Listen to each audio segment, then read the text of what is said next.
كسمايكو بسماي ومنفس قدوس أهادو أملاك أمين. بدقامي سلامنا እግዚአብሔር مساخاتكم يكون لحد قنيخاتكم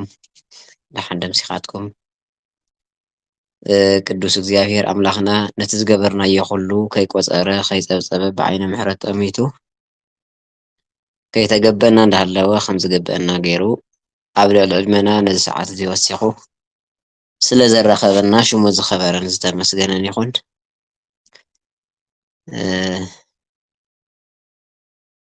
እሺ ምናልባት ድምፀይ እንድሕር ይቆራረፅ ሃሊ ወይ ድማ ጭራሽ እውን ዘይስማዕ እንተኮይኑ እውን ንገርኒ ኢኹም። እሺ እምበር እግዚአብሔር ኣምላኽና ቅዱስ ፈቃዱ ኮይኑ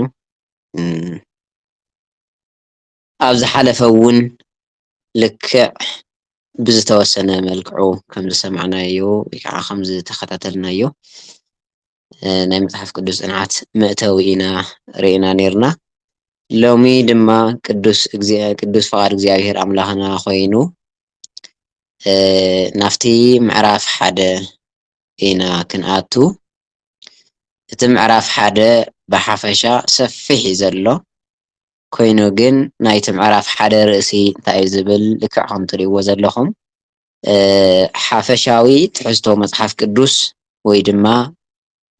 ጠቕላላ ናይ መፅሓፍ ቅዱስ ትሕዝቶ እዩ ዝብል ርእሱ። ንሎሙ ንሪኦ ግን ናይ መፅሓፍ ቅዱስ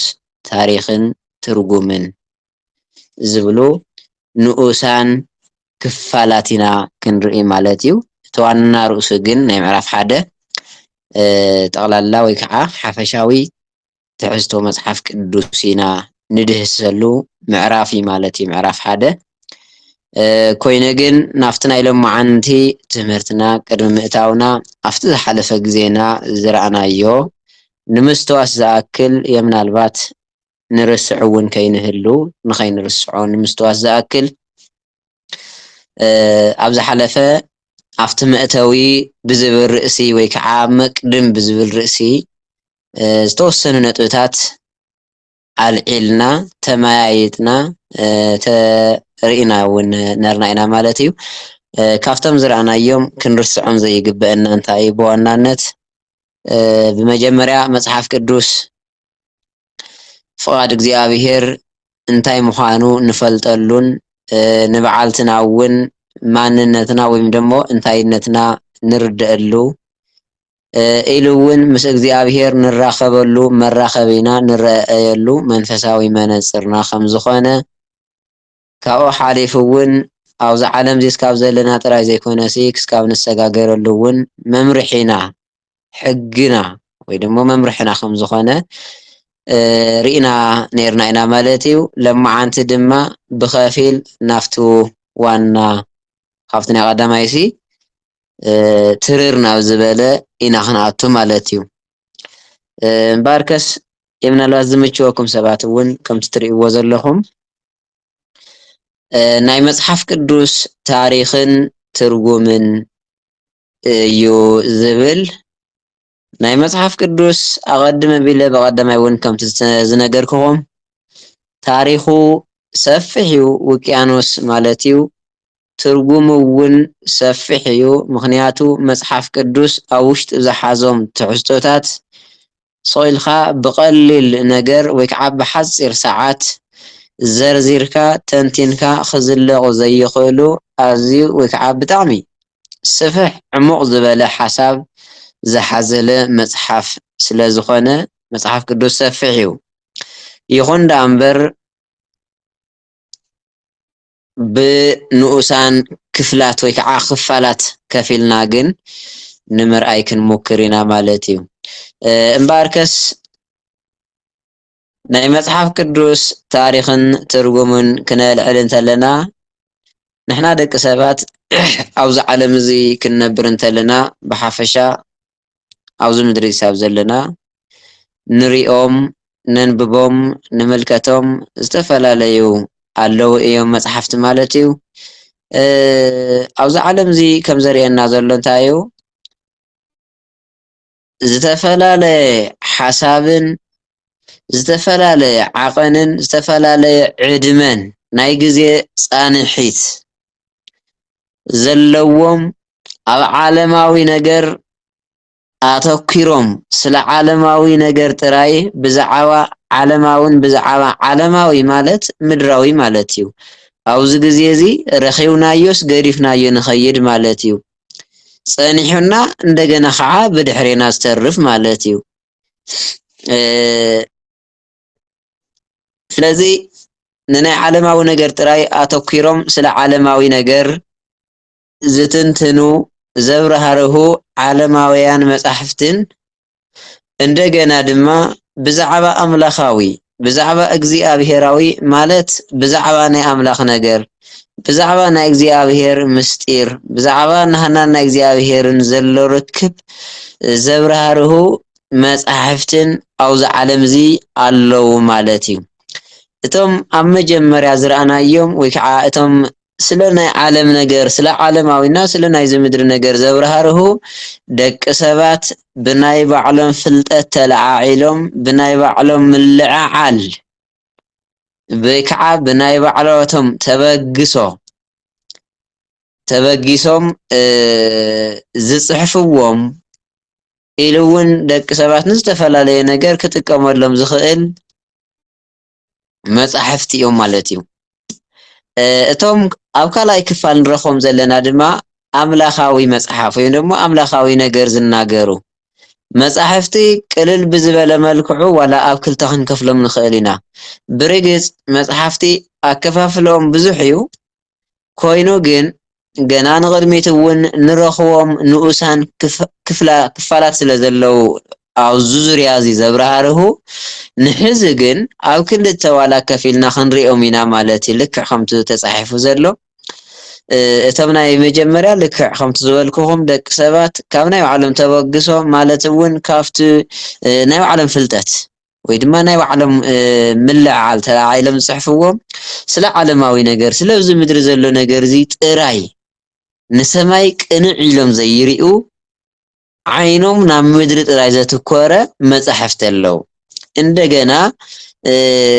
ኣብ ምድሪ ዘሎን ናብ ሰማይ እውን አንቃዕሪሮም ዝሪኡን ዘርእዩን ካብ ምድሪ ክስካብ ሰማይ ዝተዘርግሐ መሳልል መጽሓፍ ቅዱስ ወይም ደግሞ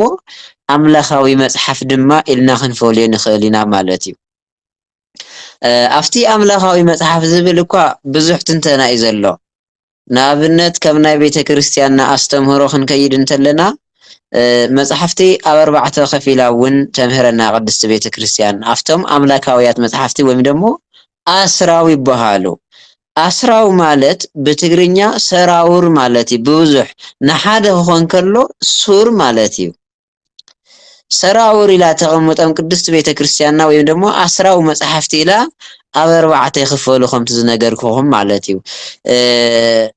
ኣብ ቤተ ጉባኤታት ወይ ደግሞ ኣብ ትምህርቲ ቤታት ኣርባዕተ ዓይነት ጉባኤ ወይም ደግሞ ሰባት በዚህ ናይ ኣማርኛ ባህላ እንታይ ዝበሃል ኣርባዕተ ዓይኑ ዝበሃል ኣሎ ምሁር እንድሕር ኮይኑ ወይ ደግሞ እዞም ኣርባዕተ ነገራት ኣርባዕተ መጽሓፍቲ እዚኣቶም እንድሕር ሒዙ ንሳቶም እንታይ እዮም ብሉይ ኪዳን ሓድሽ ኪዳን ሊቃውንትና መነኮሳት ዝበሃል ኣርባዕተ ጉባኤ ኣሎ ማለት እዩ ስለዚ ቅድስት ቤተ ክርስቲያን ነዚኣቶም ኣስራው ኢላ ትጽውዖም ብሓፈሻ መጀመርያ ግን ናይዞም ኣዚኣቶም ወይ ደግሞ ናይቶም ኣብቲ መነኮሳት ኹን ኣብቲ ናይ ሊቃውንቲ ጉባኤ ይኹን ከይድና ንመሃሮም ከይድና ንረኽቦም መጽሓፍቲ ግን ንዓኣቶም ሱሮም መጽሓፍ ቅዱስ እዩ መጀመርያ ስለዚ ኣስራው መጽሓፍቲ ዝበሃሉ ኣብዚ ኣለዉ ማለት እዩ እዚኣቶም ካብቶም ኣቐድመ ኣቢለ ክገልጾም ዝጸናሕ ወይ ከዓ ናይቶም ኣብ ምድርን ናብ ዓለምን ዘተኩሩ መጽሓፍቲ ብጣዕሚ ርክብ የብሎምን ክበሃል ይኽእል እዩ ነነመይንቶም እዮም ብጣዕሚ ማለት እዩ ይፈላለዩ እዮም ምክንያቱ እቲ ስለ ናይ መሬት ወይ ከዓ ስለ ናይ ዓለማዊ ስለ ናይ ምድሪ ጥራይ ዘውግዕ እቲ ደቂ ሰባት ብናይ ዓለም ፍልጠት ዝፀሓፍዎ እዚኦም ግን ስለ ናይ እግዚኣብሄር መንግስቲ ስለቲ ድሕሪ ሞት ዘሎ ህይወት ስለቲ ድሕሪ መቃብር ዘሎ ትንሳኤ ማለት ኣፍተም መጽሓፍቲ ዘሎ ፍልልይ ክንርድኦ ኣለና እቶም መጽሓፍቲ መጽሓፍ ክንብል ከለና ብሓፈሻ ትግርኛ ማለት ግዕዝ እዩ በትግርኛ ክትርጎም ከለ ግን ጥራዝ ወይ ከዓ እካብ ማለት እዩ መጽሓፍ ማለት ካፍቲ ዝመጹ ሓሳባት ዝተኣከቡ ወይ ከዓ ተኣኪቦም ዝጽውዑሉ መጸውዒ እዩ እና እዞም መጽሓፍቲ እዚኣቶም በዚ ብቐሊሉ ዋላ ክንርድኦም እውን ንኽእል ኢና ማለት እዩ እቶም ኣምላካውያን መጽሓፍቲ ዝበሃሉ ልክዕ ኣብ ዝሓለፈ እውን ተነጋጊርናሉ ነርና ኢና ስለ ኣምላኽ እዮም ዘውግዑ ወይ ከዓ ስለ መንግስቲ ኣምላኽ ስለ ናህና ዘለኣለማዊ ጉዕዞ እዮም ዘውግዑ እቶም ካልኦት መጽሓፍቲ እቶም ብናይ ደቂ ሰባት ህሊና ብናይ ደቂ ሰባት ተበግሶ ጥራይ መንፈስ እግዚኣብሔር ከይተሓወሶም ብናይ ሰባት ስምዒት ተለዓኢሎም ተጻሓፉ ድማ ትኹረቶም እንታይ እዩ ስለ ኣብዚ ምድሪ ዘሎ ጉዕዞ እምበር ናብ ላዕሊ ቀንዒሎም ክርእዩ ወይ ከዓ ንዓና ከርእዩና ኣይኽእሉን ማለት እዩ እና ኣብዚ እዚ ክንርድኦ ይግባእ ማለት እዩ ኣብቲ ናይ መጽሓፍ ቅዱሳዊ ወይ ድማ ኣብቶም ቅዱሳት መጽሓፍቲ ተባሂሎም ዝጽውዑና ኣብቶም ካልኦት ናይ ዓለማዊ መጽሓፍቲ ዘሎ ፍልሊ እዚ ብደንቢ ክንርድኦ ኣለና ማለት እዩ ስለዚ ኣብዚ ከዓ ጠቕላላ ኣብዚ ምዕራፍ እዚ ንመሃሮ ትምህርቲ ዳርጋ ብዝበሃል መልክዑ እዩ ዘርእየና ዘሎ ማለት እዩ መጽሐፍ ቅዱስ ክነጽንዕ እንተለና በዋናነት 4 ነገር ክንርስዕ የብልናን بغيح مسمر تسمير الله زي تري وين حرها مصحف قدوس كنصنع انت لنا باربعه مالت 4 ነገራት ብንእሽተዩ 4 ነገራት ክንርስዕ የብልና خنبب እንተለ ከምዚ ዝብል ኣብዚ ምዕራፍ እዙይ ብዝበለጸ መጽሐፍቲ ኣምላካውያት ወይ ድማ መጽሐፍ ቅዱስ ትርጉሙን ስም መጽሐፍ ቅዱስ ስለምንታይ ቅዱስ ተባሂሉ ከም ዝተጸውዐ ብሰፊሑ ንሪኤሉ ንመሃሃረሉ ምዕራፍ ምዕራፍ ሓደ ስለዚ እተን ኣቀድመ ቢለ ዝነገርክኹም መጽሐፍ ቅዱስ ክነጽንዕ እንተለና እዘን 4 ነገራት እዚኣተን ክንርስዕ የብልናን ንሳተን እንታየን ቀዳማይ ነገር በየናይ ቋንቋ የተጻሕፉ መጽሐፍ ቅዱስ ቀጺሉ መን እዩ ጽሒፍዎ እንደገና معسك يتصحفوا جزيئو الترابعين نأتنا مودعتا أبي بوتا تصحفوا سلازي زين نستوعلن ببيناي بقانقوا مالت بزتصحفوا اللقانقوا مجمرة كنفلت لنا برقص مصحف قدوس كالصحاف انتلو كقانقوا وصا يكون تصحفوا بقانقوا دك سباسي تصحفوا سلازي اتوانقوا نسخة كنفلت قدنيو ببيناي ቋንቋ የተጻፈ እንደገና ጸሐፍ ከአለወስ ወይ በመንፈስ ጥራይ የተጻፈን ነገር ግን ቅዱሳን አቦታትና መንፈስ እግዚአብሔር መሪሕዎም እግዚአብሔር ረድኤቱ ከይፈለየሎም ቅድስና ምስ ፍልጠት አጣሚሮም ዝሓዙ ደቅ እግዚአብሔር ዝኾኑ ሰባት እዮም ጽሒፎም ማለት መጽሐፍ ቅዱስ ስለዚ ንሳቶም ካብ ጸሐፍዎ ወይ ደግሞ ብደቅ ሰባት በመንፈስ እግዚአብሔር በመሪሕነት እግዚአብሔር አቢሉ ብደቅ ሰባት ካብ ተጻሐፈ በዓልመን ከም ጸሐፍዎ ድማ እዚ ክን ሪኦ ወይ ከዓ ክንፈልጦ ይዝግበና ማለት እዩ ብርግጽ ንቅድሚት ብዝበለጸ አለ ይተቀሚጡ ኮይኑ ግን መጽሐፍ ቅዱስ በሓደ ቋንቋ የተጻሐፈን ብዝተፈላለዩ ቋንቋታት ተጻሒፉ ንሱ ዝርዝር ናይቲ ቋንቋ أو كأس على جزينا خنرخوينا مالتيو عندنا بمن تزحفون زبلون خمو بتمساسالي نابنتنا بلي كدان كن كيد انتلنا بلي كدان أبلي كدان زلوا مصحفتي لعلي 4 سكم صحفون كنرخوينا مالتيو أب حدش كدان زلوا مصحفتي ول كبابي شمون تسبات كم صحفو كنريوينا سلازي حزي مالت إذا سبات زياتهم من يبهالو ويكعب على المنيوم بعد من كم صحفه ويكعب من كم صحفه زي كنرسعو يبلنا قصيلو كنرسعو يبلنا قول في نجر دما مع زي تصحفه جزيئو مالتي اتم مصحف كصحف كله مجمريا ቋንቋ ድልይዎ ቀጽሉ ጸሐፊ ሰብ ወይ ከዓ አካል ድልይዎ እንደገና ዝጽሐፈሉ ጊዜ ከዓ አድልይዎ ወይ ከዓ የድልይ ማለት እዩ እና معاز يتصحفوا ቅድሚ ክንደይ ዓመት ተጻሒፉ ንኽጽሐፍከ ክንደይ ዓመት ወዲእዎ ማለት መጽሐፍ ቅዱስ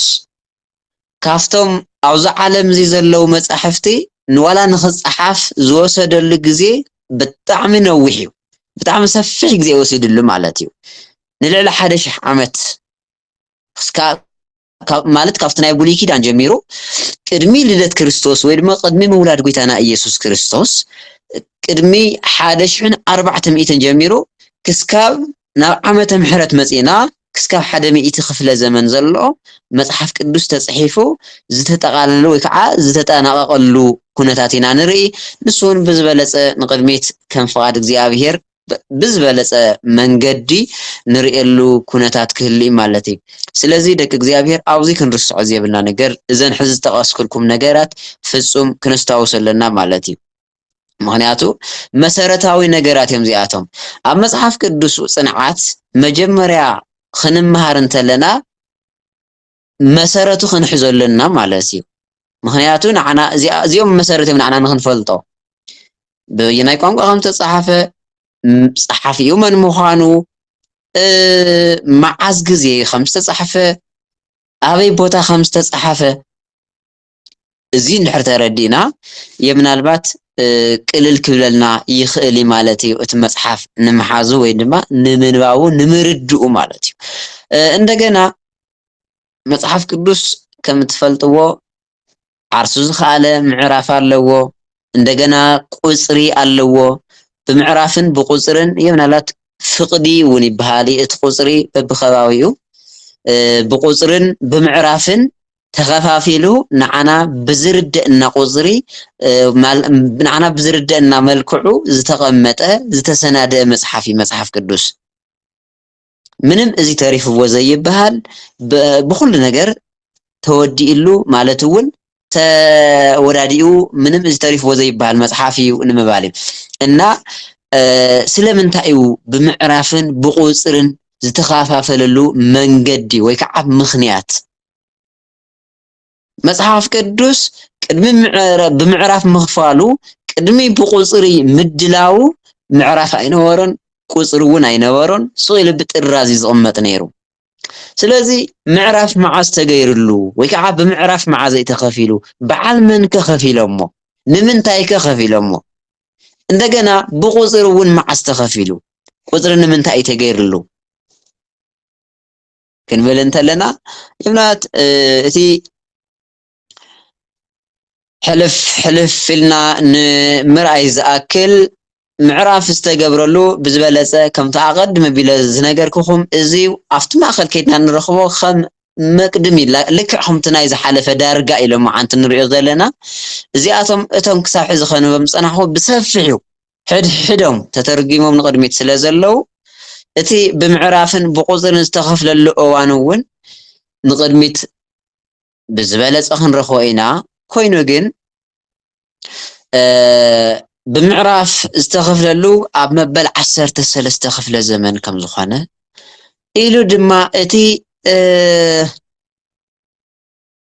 ብቁጽሪ ድማ ዝተቐመጠሉ ነገርና ዳሕራይ ኣብ መበል 15 ክፍለ ዘመን ኣብ መበል 15 ፈረቓን ኣካባቢ ክፍለ ዘመን ብቁጽሪ እንደገና ተሰናዲኡ ከምቲ ሕጂ ንሪኦ ነንብቦ ዘለና ከም ዝተቐመጠልና ንርኢ ማለት እዩ እንደገና ካብዚ ቀፂሉ ካብ ቋንቋ ናብ ቋንቋ ንኣብነት ካብ ግእዝ ናብ ትግርኛ ክትርጎም እንተሎ ዝተተርጎመሉ ዓርሱ ዝኸኣለ መንገዲ ኣለዎ ድምፂ ይስማዕ ኣሎ ድዩ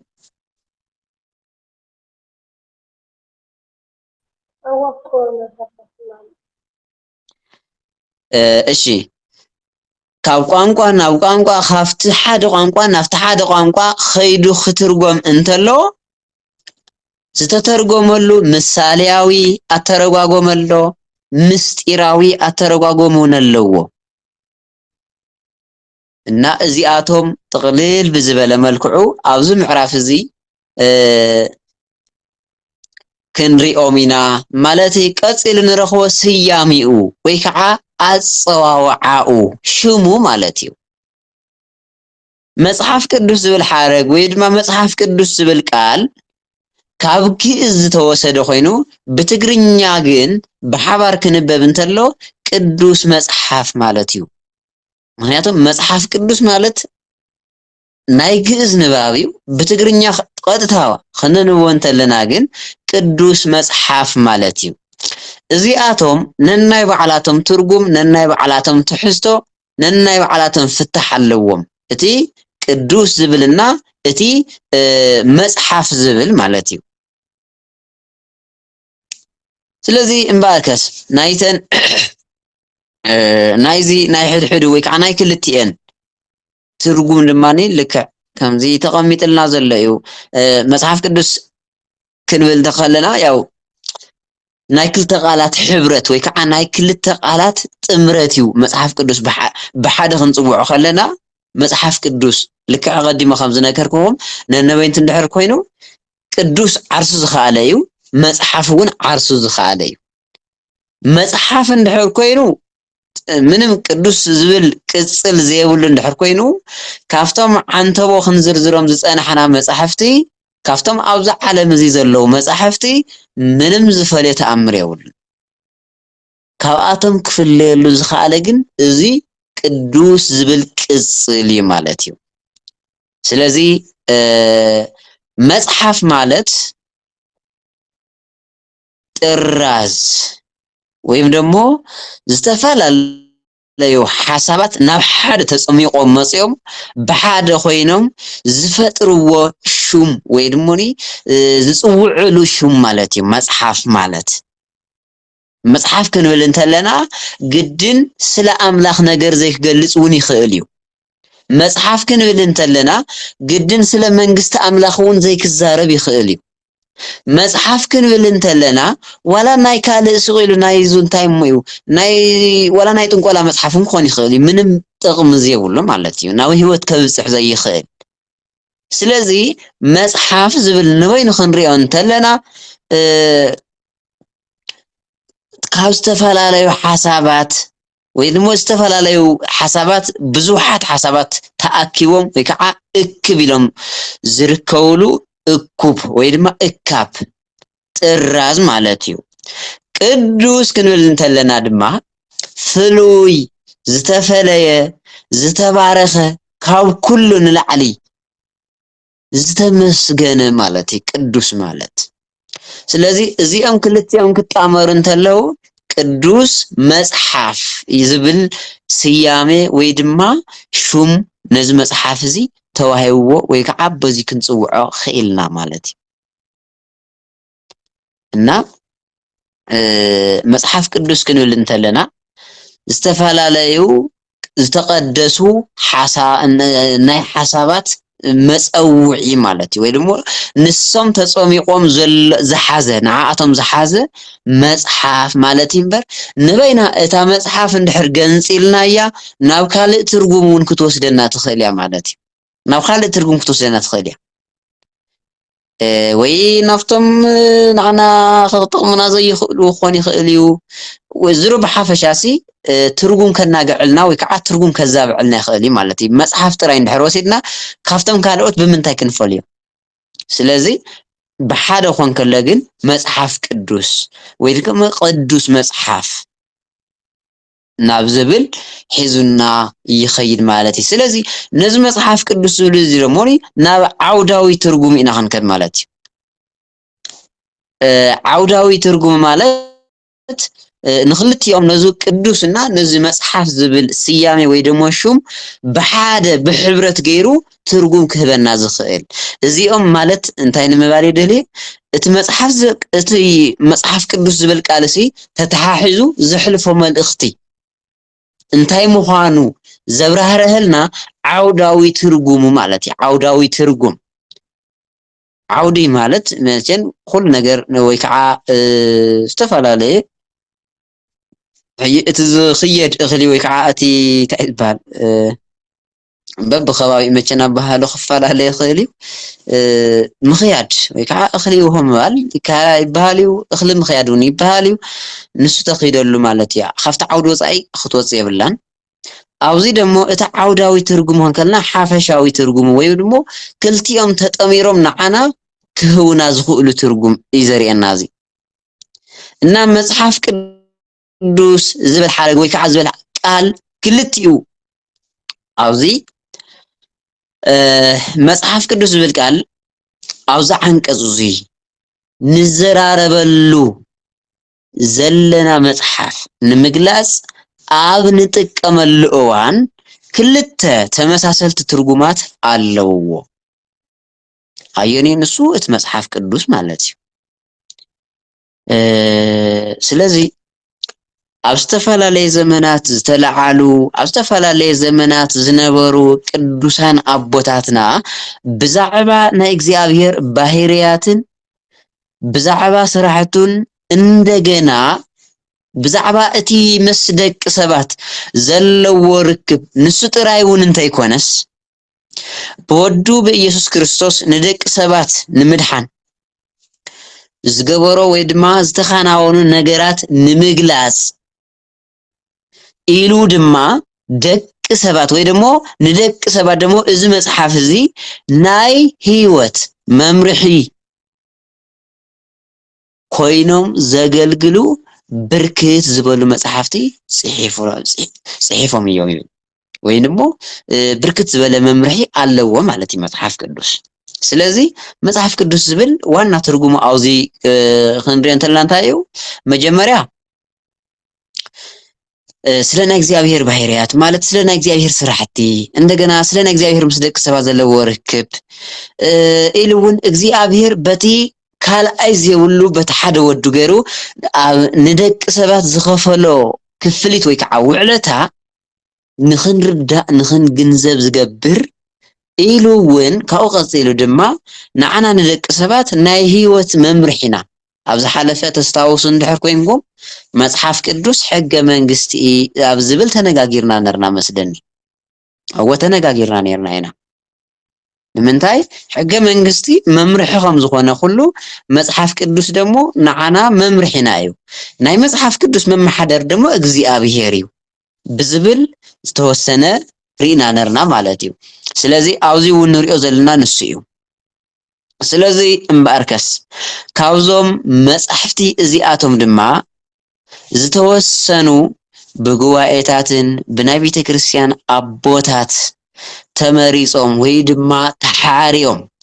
ብቁጽሪ እውን ተወሲኖም ኣስራው መጽሕፍቲ ተባሂሎም ድማ ይጽውዑ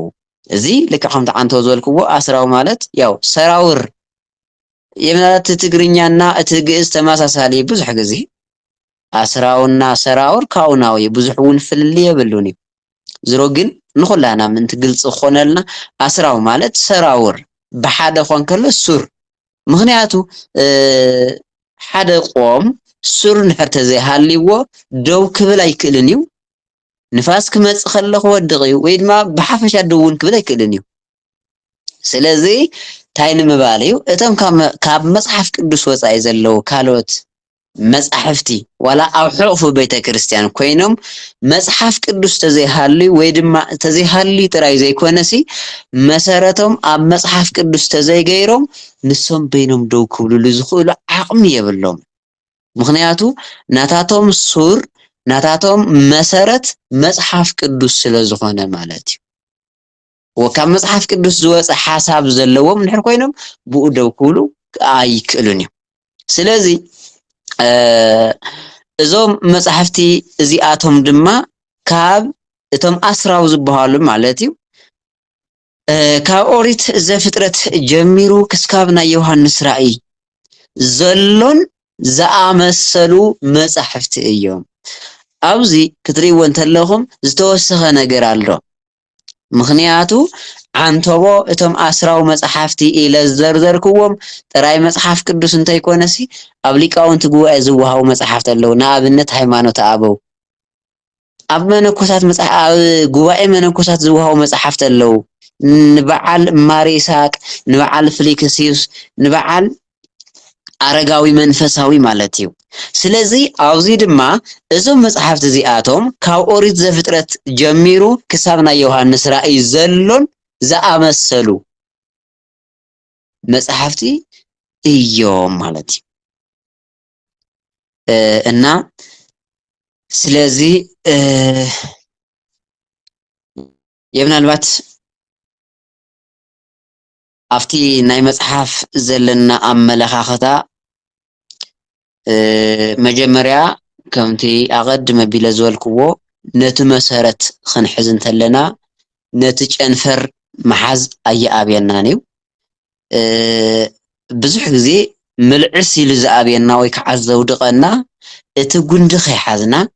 እቲ ሱር ገዲፍና ቀጥታ ናፍቲ ጨንፈር ስለንኸይድ እዩ እና ኣብ ዝቕፅል ግዜና እግዚኣብሔር ኣምላኽ ተፈቒዱ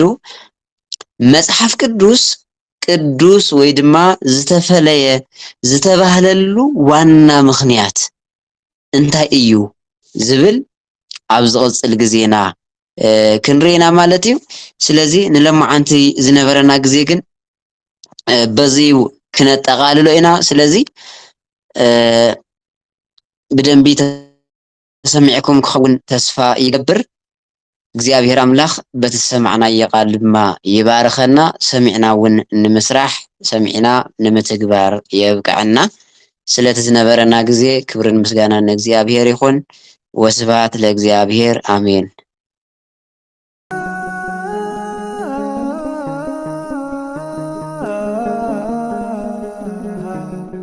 ዘሰማይ